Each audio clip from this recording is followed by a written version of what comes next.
Good morning, ladies and gentlemen. We're now calling the case of the people of Taiwan versus Thomas Mitchell for the crime of genocide by killing. In this trial, the jury must fairly reach a true verdict according to the evidence and the instructions of the court. The attorneys and witness must swear to be true and honest in this court of law. Now, if both sides are ready, the trial may begin. Will the prosecution please deliver their opening statement? You have 3 minutes.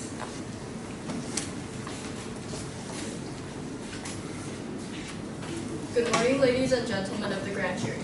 My name is Paula, and I'm representing the people's indictment against Thomas L. Mitchell, an explorer for his crimes against humanity. He has been well known for being an explorer, but there's another side to this story. There's another side to Thomas Mitchell. He's the same person who also allowed his men to not only rape Aboriginal women, but to kill innocent people. He and his men slaughtered men, women, and children alike. I am charging Thomas Mitchell with genocide by killing. Before the Europeans came, people lived all across the continent. These Aboriginals were a dark-skinned group of people who practiced a hunter-gatherer lifestyle.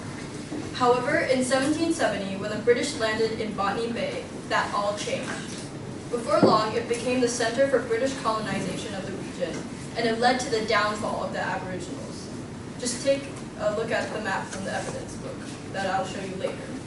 Over 150 separate massacres took place of the Aboriginals by the Europeans. This is because periodic skirmishes broke out between the Europeans and Aboriginal groups, and massacres took place.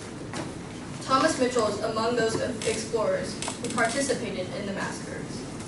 Thomas Mitchell was an explorer of Australia, and in 1831 was his first exploration, which, years later, he revealed that convicts from his crew had indulged in sexual relations with Aboriginal women.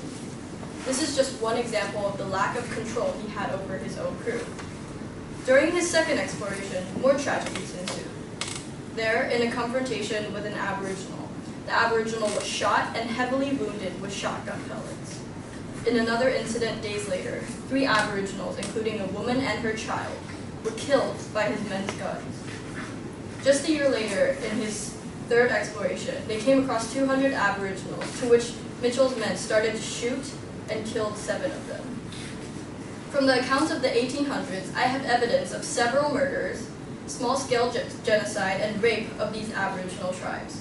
Ladies and gentlemen of the jury, Thomas Mitchell was and still is nothing but a murderer, who only cares about taking away land from the same people that have lived on this island for thousands of years before him. At the conclusion of this trial, it is my hope, and in the interest of serving justice, you will find this man is responsible for causing numerous unnecessary deaths of innocent people. Today, the evidence will prove, beyond a reasonable doubt, that Thomas Mitchell is guilty. Thank you.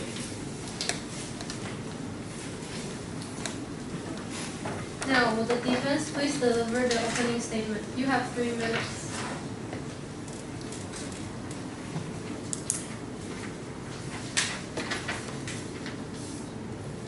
Ladies and gentlemen, my name is William, as many of you may know, and today I represent Thomas Livingstone Mitchell. He's well known for his work as an explorer that helped advance our knowledge of map making in Australia.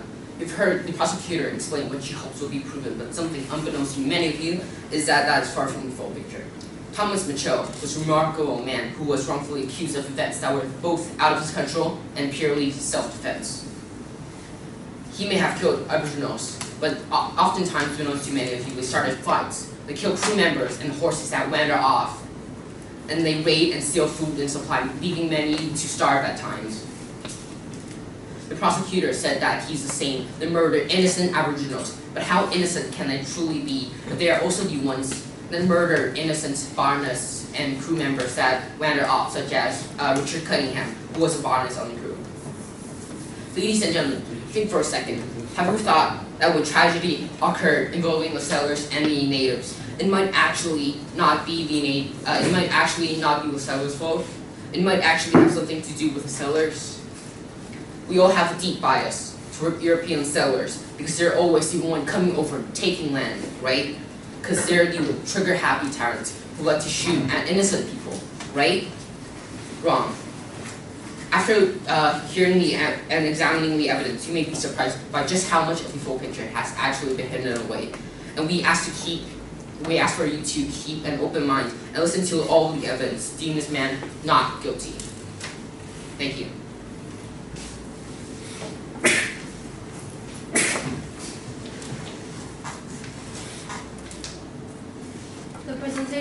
evidence from the prosecution will begin. Since there is no witness, there will be no question. The presentation of evidence will be extended. You have 10 minutes.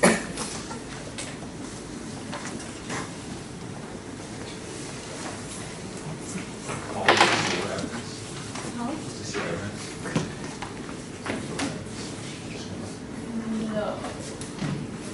Yes.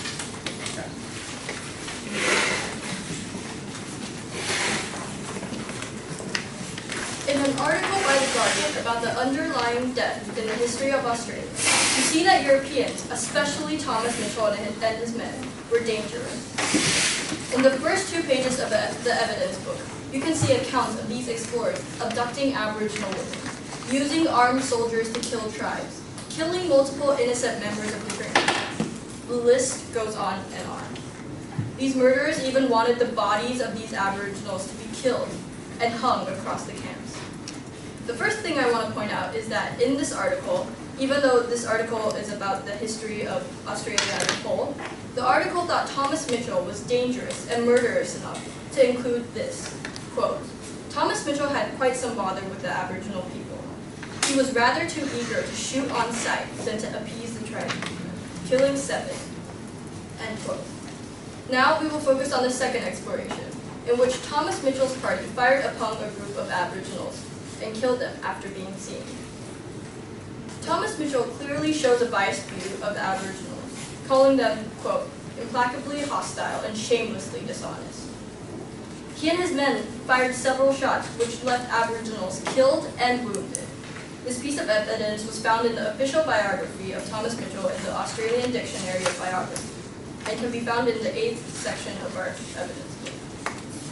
May I just mention that the Europeans deprived the natives of their land, the land that Aboriginals have been living on for thousands of years, and then dared to kill them in violent clashes when the Aboriginals refused to sell or give up their land to the Europeans. This also resulted in the natives not being able to get enough nutrients or food from their environment, and ended in the deaths of many, many Aboriginals.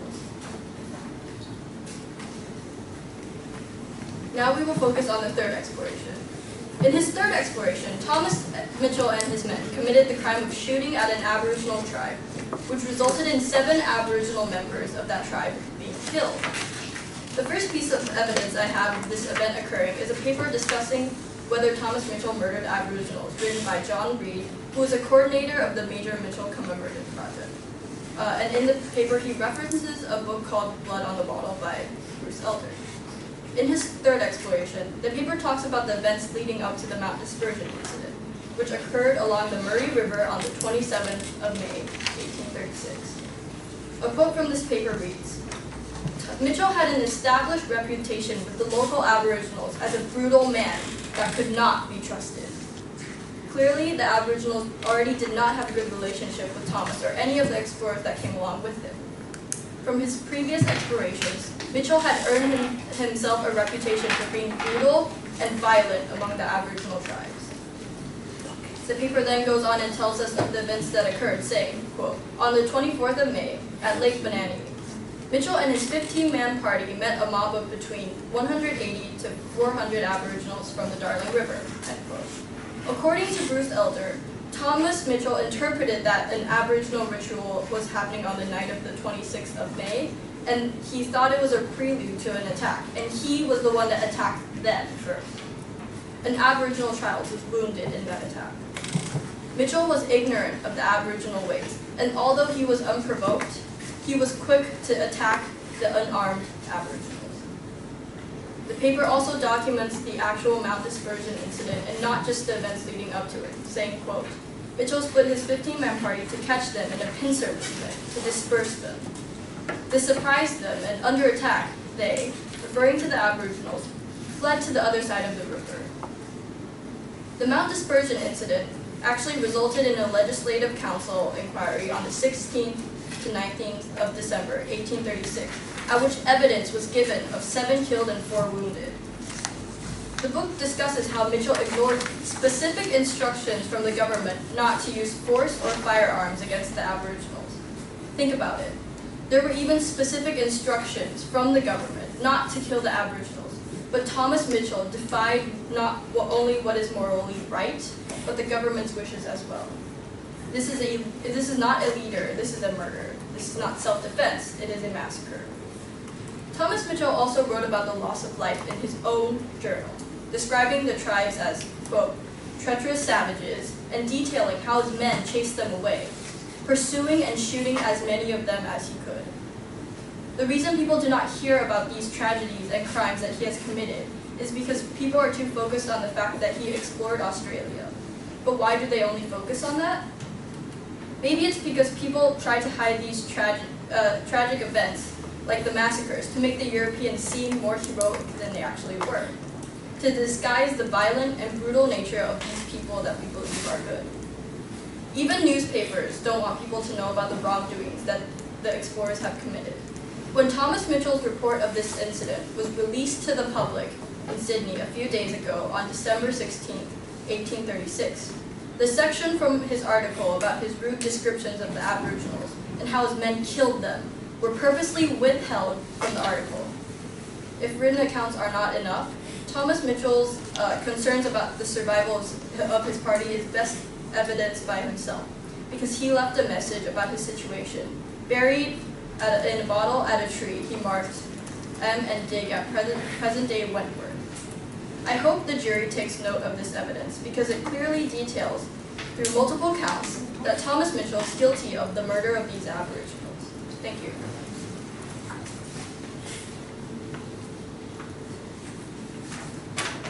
Now, will the defense please start the rebuttal and cross-examination? You have 3 minutes. Do I still call?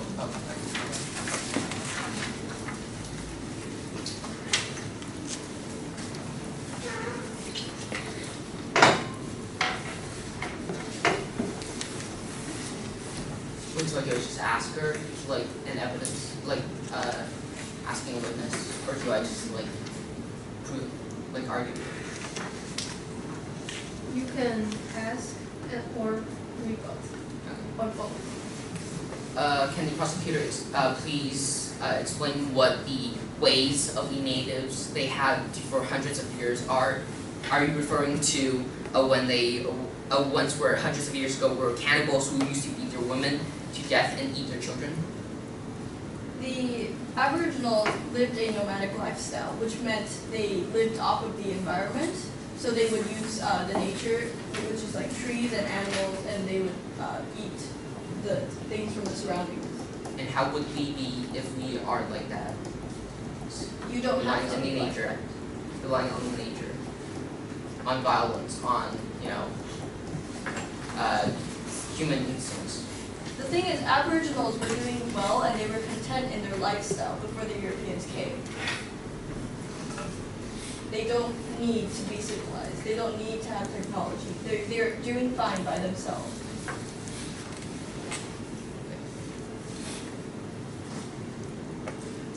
Periodic skirmishes broke up between both, as you have mentioned, but have you ignored the fact that massacres mean both sides have been killed, both settlers and Aboriginals have been killed? It's despite only because these settlers defending themselves with tools that they have, which happen to be technologically superior weapons. I recognize your point. However, if we take a look at the map here, you see that more than 150 massacres of Aboriginals happened compared to the 4 of colonists. And how many are caused by Thomas Mitchell? This is an overview of all the massacres, or just some of the massacres that happened to We Aboriginals. are focusing on Thomas Mitchell, correct? Yes. Mm-hmm. And Okay. your question was directed towards. How many of them are actually caused or led by Thomas Mitchell? The periodic skirmishes that I mentioned in my presentation was referencing to all of the European explorers, and some of them including Thomas Mitchell. Okay. Thank you.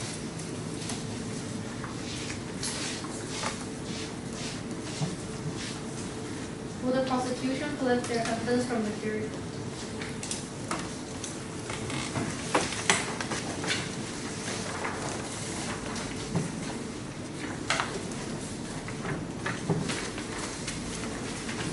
The presentation defense will begin. Since there is no witness, there will be no question, and the presentation will be extended. You have 10 minutes.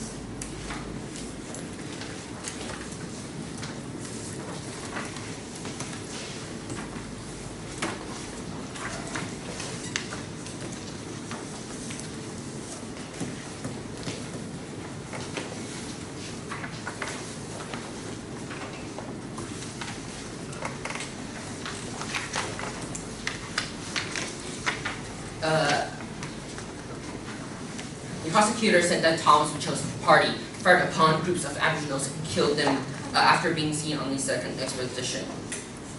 Is this true? Yes. Is this the entire part? Definitely not. For example, the crew botanist Richard Cunningham on April 17th, according to Mitchell's diary, wandered and got lost, and he was eventually found with him and his horse dead. His horse was led to bleed to death, and his head was bashed in by Aboriginal, angering them to shoot on the site. Even though this is in a peaceful way, they arguably deserved it. According to Mitchell's diary on April 17th, as you can see in the evidence, he said that, quote, "The plane to learn on reaching the camp that Mr. Cunningham was still absent and in no probability suffering from the want of water. I repeatedly cautioned this gentleman about the danger of losing sight of the party in such a country. His carelessness in this respect was quite surprising. It was most mysterious he had not fallen in with our line of route, which is a plain broad road since the passenger cars. This concern can continue to be seen on May 3rd to 5th in his journal. Quote, "My anxiety about him was embittered with regret at the inauspicious delay of our journey which his disappearance has occasioned, and I was too impatient on both subjects to be able to remain inactive at the camp." We later found out what happened in a book by J.H.L. Compson called Thomas Mitchell, Surveyor, General, and Explorer. And it was discovered that Cunningham had been brutally murdered with his head bashed in. The body was found traced 2 miles north of where he was last seen, and a native called Gerwie Mo has crushed his head in with a club. Once Thomas Mitchell and his men found where he has been buried, which is in a place called Carradine, the site has been declared a reserve in memory of Richard Cunningham. Quote, "Richard Cunningham, government botanist of his crew attached to the exploring expedition under the command of Major Mitchell, Surveyor General, wandered in his enthusiasm for botanical investigation from his companions and losing himself in this locality of the Bogan River, fell into the hands of the Aboriginals, by whom unfortunately he was killed about 25th April 1835 in the 42nd year of his age. His tablet is erected to his memory by a vote of Parliament through CCC of land by Mr. R. Daniel, CCL Wellington District." This is a secondary source, and Compton, J.H.L. Compton, the writer, was also a senior Australian public servant and the first Director General of Australia, and so the interview and sources can be easily trusted. The book was published in 1954 and was one of the most detailed books on Australia. These two sources show that Thomas Mitchell isn't just some random killer or murderer who wants to take away land because of some nonsensical hatred of skin tone. That's because of the murder of his friend. The prosecutor also said that they would force natives to leave their land isn't completely true either. The natives had always viewed selling as borrowing, while the Europeans have viewed it as giving full or permanent ownership to one another. And it's this miscommunication that backfired so heavily on the Aboriginals. But could they really have communicated better? According to Science Magazine and many other sources as well, during the late 1700s, there were over 700 variations of the natives' language. According to independent news articles, natives hundreds of years ago, dating back, were also cannibalistic, stating that they eat wives and eat children, and the chances are that they would harm Thomas Mitchell and his men. And if that ever happened, they would obviously defend themselves. Thomas Mitchell was called a murderer for self-defense. If this isn't biased toward sailors, I don't know what is. The natives weren't completely innocent themselves either. Dating back 155 years ago, they had massacred large groups of sailors, resulting in deaths on both sides. They were also cannibalistic, according to independent news as well. And yeah, Thomas Mitchell was called a murderer by others for self-defense against savage and not cannibal tribes. And they really aren't completely innocent. It's quoted that, quote, And by the 1860s in central Queensland, there was a generation of expansion and conflict, and that meant that both sides, in a way, knew what was likely going to happen. Professor Randall said, the massacre of the West Party followed a series of tit-for-tat killings. In this case, they were attacked by a group of Aboriginals trying to take retribution and revenge after a neighboring squatter killed members of the party. Thank you.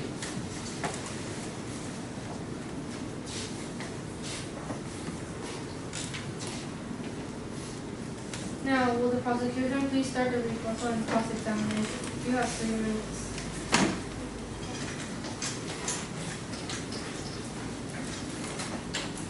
You said they would harm Thomas Mitchell and his men, but they showed no intent of killing his men. They made no move to kill Thomas Mitchell. Like I stated, Thomas Mitchell was the one who killed them after he, in the second exploration, after he saw the Aboriginals. Maybe it's because he was the one leading the group and always staying with the group. Who? Thomas Mitchell? Yes, anyone who wanders off, they would take advantage of, as seen with in the case of Richard Cunningham. In your evidence, you also failed to mention that in the case of Cunningham, the article also details how the natives not only fed Cunningham, but provided shelter for him.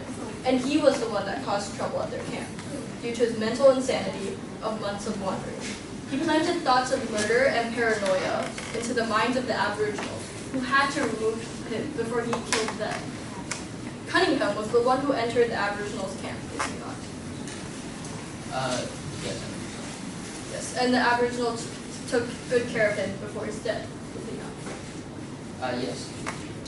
Also in your article about the 155-year-old massacre, after it talks about the deaths of 19 men, it also goes on to document the tens of thousands of Aboriginals that died to the Europeans. How can you possibly compare the lives of 19 to the lives of thousands? Well, they did attack a group of settlers who would obviously technologically superior weapons. The deaths would obviously be greater on the native side, but most settlers ended up in an inevitable death as well.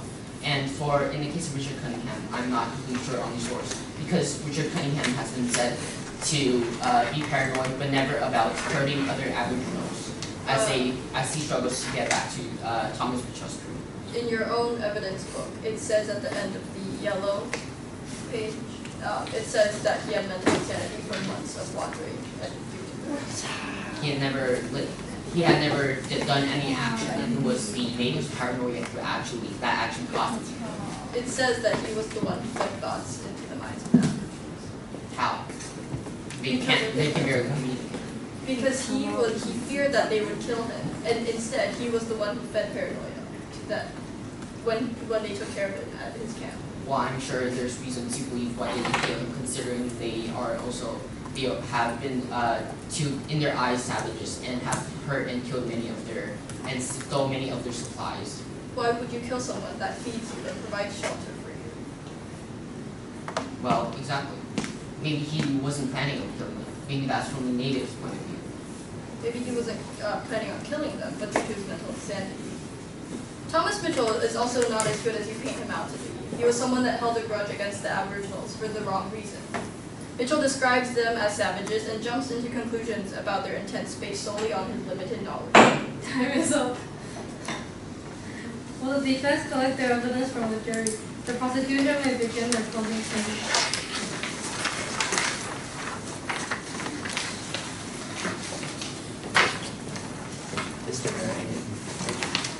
Sorry.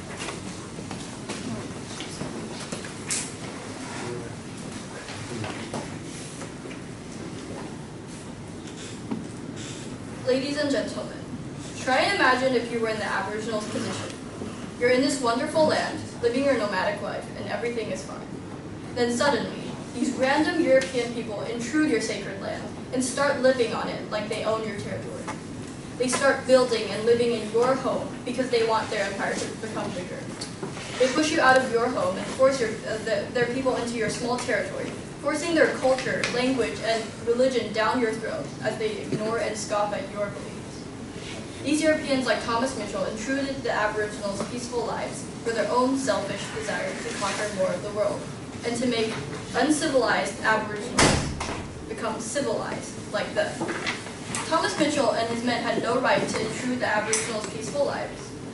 And he did this, completely disrupting their lives by killing, raping, and shooting numerous Aboriginals. The Aboriginal culture is now disregarded in Australian history because of the Europeans that worked so hard to erase their existence. Ladies and gentlemen, judge and jury, I hope you sincerely take into consideration the amount of lives that were ruined the day Mitchell fired his gun. And I hope you make the right decision to bring justice to the long overdue case of Thomas Mitchell. Thank you. The defense may begin their closing statement.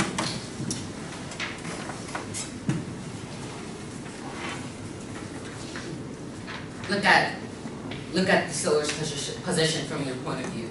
You're living in the 1800s, and where exploring is as important as ever to boldly go where no one has gone before. And then the moment you enter the brave new world, people start murdering you and stealing from you. Does Thomas Mitchell kill? Yes. But one thing we'll look past is the reasons, such as the case with Richard Cunningham. They've been quoted to be implacably hostile and shamelessly dishonest, ordering them to fire them on sight. Many times when violence broke out, it's because of what they did. It's because of the weight on the crew and on the supplies. The prosecutor talks about the settlers trying to force their culture and their more civilized technology on the natives, but would you actually rather not wear more comfortable clothes and weapons and tools if it's not just within reach? Probably not. Look at us, we're all wearing clothes that reflects different aspects of the world. Do we really expect Thomas Mitchell to just go ahead and let the Aboriginals kill him? Do we really not expect them to actually defend themselves with whatever they had, with whatever tool they had? It just so happened that whatever they had was guns and weapons. We look past the natives' misdeeds because of the past within us. Look at Australia. If Thomas Mitchell never got there, it would never have gotten anywhere close to as technologically advanced as it is now. It's rated by the United Nations as the second country in the world with the highest quality. Thomas Mitchell and his men made too much sacrifice coming to Australia, too many compromises. The natives invade their space, and they fall back. The natives kill their friends and their crew members and fall back. Not again. Line must be drawn here, as far no further. Ladies and gentlemen, judge and jury, I sincerely hope that you look past these stereotypes and biases of sailors, because if the evidence has said anything at all, is that it's not true. Thomas Mitchell does not deserve to be charged with something that's simply self-defense. Let's look at the full picture of the situation to determine whether he needs to be charged with whatever he is going to be charged. The actual situation. Thank you. The jury is thanked and excused. Court is adjourned.